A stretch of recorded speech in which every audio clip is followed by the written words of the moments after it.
But let's start with Pakistan. Pakistan went to the polls this week. On the 8th of February, elections were held for Pakistan's National Assembly and the provincial assemblies in all 4 provinces, namely Baluchistan, Khyber Pakhtunkhwa, Punjab and Sindh. And this was Pakistan's 12th general elections. On the morning of the polls, Pakistan temporarily closed its borders with Iran and Afghanistan. Thousands of troops patrolled the streets. Nearly 18,000 candidates were on the ballot.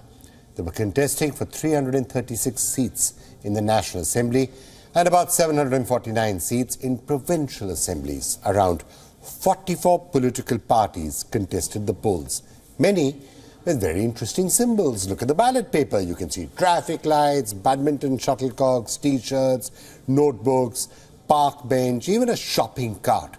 But you know what? This election ended up being a triangular contest between 3 prominent parties. 3-time Prime Minister Nawaz Sharif's PMLN, the Pakistan Muslim League, Nawaz. Then there was Bilawal Bhutto Zardari's PPP, the Pakistan People's Party. And the PTI, the Pakistan Tehreek-e-Insaf, that's former Prime Minister Imran Khan's party. Now, wait on. Where was the PTI symbol in all of this? The answer, it did not exist. Instead, you had a large number of independents standing as independents who were affiliated or backed by Imran Khan. Now, keep an eye on those independents, because in case you haven't been following the news for some reason for the last 2 days, that's where the drama came from. Now, something very interesting was happening as those votes were being cast, because all the usual charges were being made. Internet had been suspended, people were not being allowed to vote, there was all sorts of disruption. All the signs of a completely rigged elections were there. You already had the situation where the PTI had been targeted. As I was telling you, Khan has been in prison. He's got 3 sentences out there, 10 years, 14 years, 7 years. His number 2 has been in prison as well. Many of the leaders have been poached and taken away by other parties. But what was interesting is a lot of people still came out to vote. And then, as early trends started to come in, there was a shock. There was a surprise. The independents, backed by Imran Khan, suddenly jumped into the lead. This is what happened after all of that. And here's the latest situation. It's a fractured mandate. Independents have the most seats. A lot of them backed by Imran Khan's party, the Pakistan Tehreek-e-Insaf. But this bloc does not have enough numbers to form a government. Nawaz Sharif's PMLN, or the Pakistan Muslim League Nawaz, is the single largest party. It is followed by Bilawal Bhutto's Pakistan People's Party. But none of these parties have the numbers to form the government alone. So what next? Nawaz Sharif addressed his supporters a day after the polls. We do not have the numbers to form the government. I wish the party had a larger mandate. We invite other party leaders to hold talks about a coalition government. No victory speech, no chest thumping. This is Nawaz Sharif admitting the reality. Sharif had expected a smooth run this election, and he had hoped for a majority. Now Sharif's party is looking for a coalition partner. Who could it be? I have asked Shahbaz to talk to Asif Ali Zardari. Could the 2 parties come together to keep Imran Khan out? The jailed former Prime Minister has claimed victory in a message created using artificial intelligence or AI. My dear Pakistanis, you have created history. I'm proud of you and I'm thankful to God for uniting us as a nation. Everyone has seen the power of your vote. Now show your ability to protect that vote. Long live Pakistan. On X, Imran Khan has insisted on protecting Form 45, which is the statement on the count by Pakistan's Election Commission. Quick question, can Imran Khan's party form the government? Or will the independents be the ultimate kingmakers? The answer is, it is too early to tell. Next question, what about the army? It's no secret that Nawaz Sharif had the army's backing. But now, people have overwhelmingly voted in favor of a party whose leader has publicly taken on the army. Yes, Imran Khan. But what does the army make of this result? This is Pakistan Army Chief Syed Asim Munir. He has congratulated the country on successfully carrying out polls. Munir added that the nation needs a healing touch to move on from politics of anarchy and polarization. Does this mean the army will put together a coalition government and help a leader of its choice take oath of office? What happens next is anyone's guess. Bureau Report, Beyond, World is One. Pakistan has had a very checkered political past, and I'm going to talk about that in some detail. So today, when you're looking at these results and you're looking at whatever's happening, the big question that I guess the people of Pakistan are going to be asking, will we be allowed to vote ever? Will our vote matter? Will we have the government that we want, that we are electing? Or at the end of the day, is it all a farce? Is it eventually just an exercise that has to be gone through? And then at the end of the day, the army and the establishment will have its way. And there's a reason why the people of Pakistan are asking that question.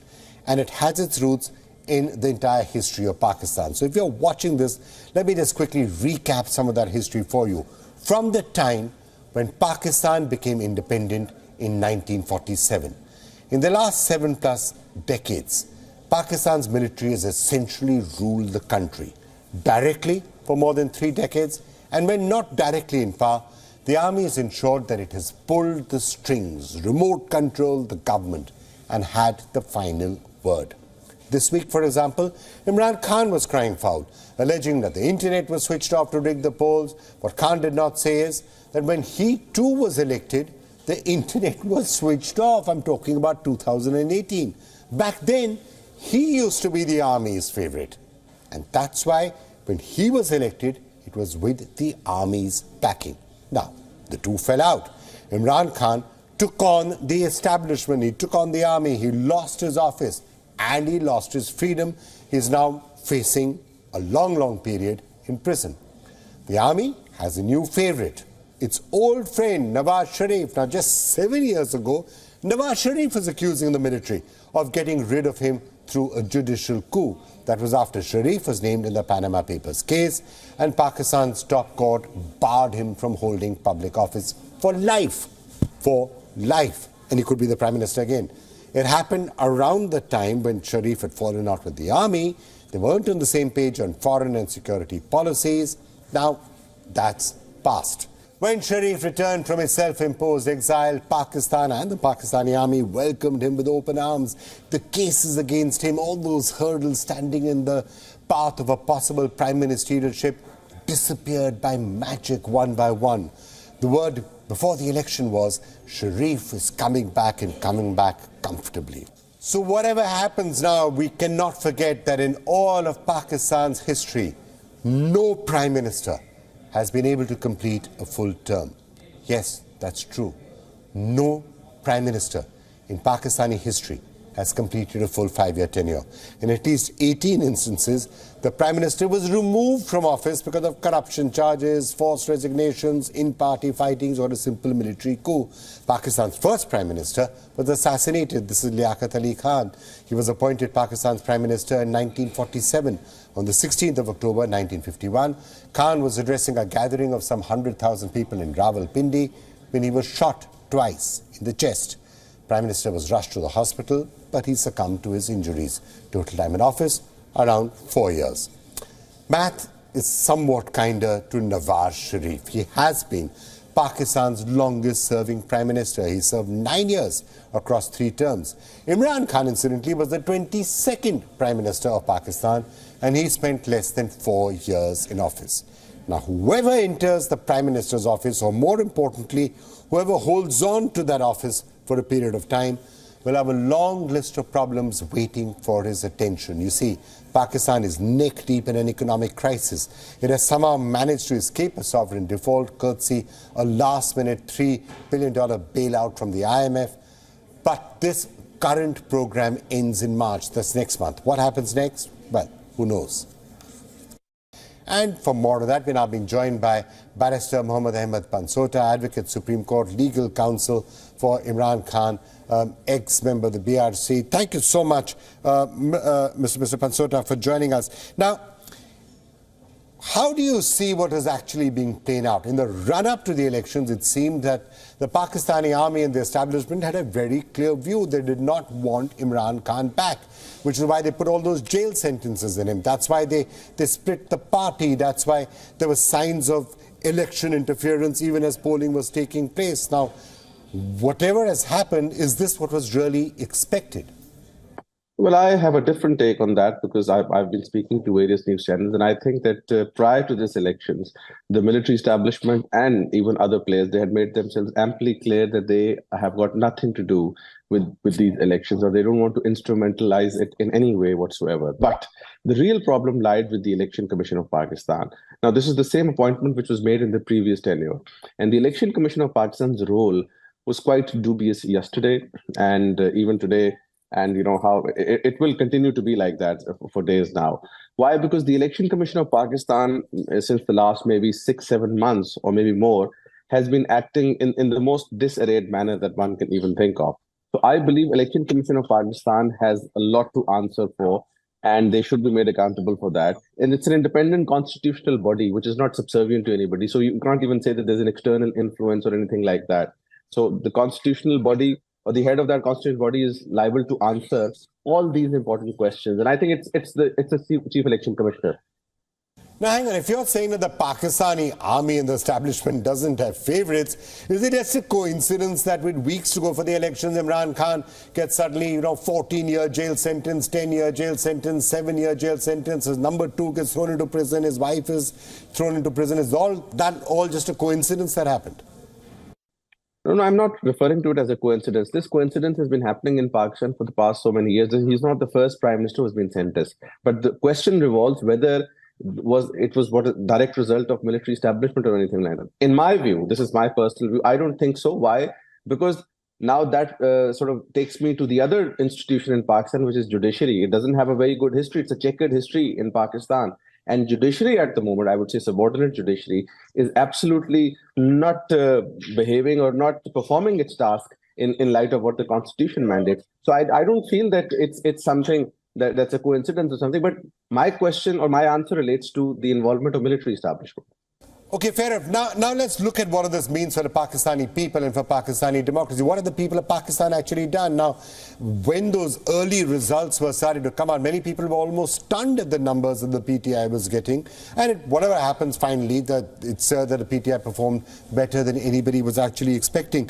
In all of this, is there a sign of defiance almost from the people of Pakistan, saying that people of Pakistan saying we do want to exercise our democratic rights? And also, was there perhaps a sympathy factor for Imran Khan playing itself out? Well, I think there's a positive pros and cons to what has happened in Pakistani elections. First of all, people of Pakistan, for the first time in how the constitution defines it, that it is the people of Pakistan who have the right to choose their representatives, and the power that is to be exercised by these representatives is the power that they're holding, which is a sacred trust. And of course, the Constitution of Pakistan says that the ultimate power belongs to the Allah Almighty. So this is for the first time in our lives, at least I'm pretty recent, so I can comment on that in this way, that people have come out in large numbers.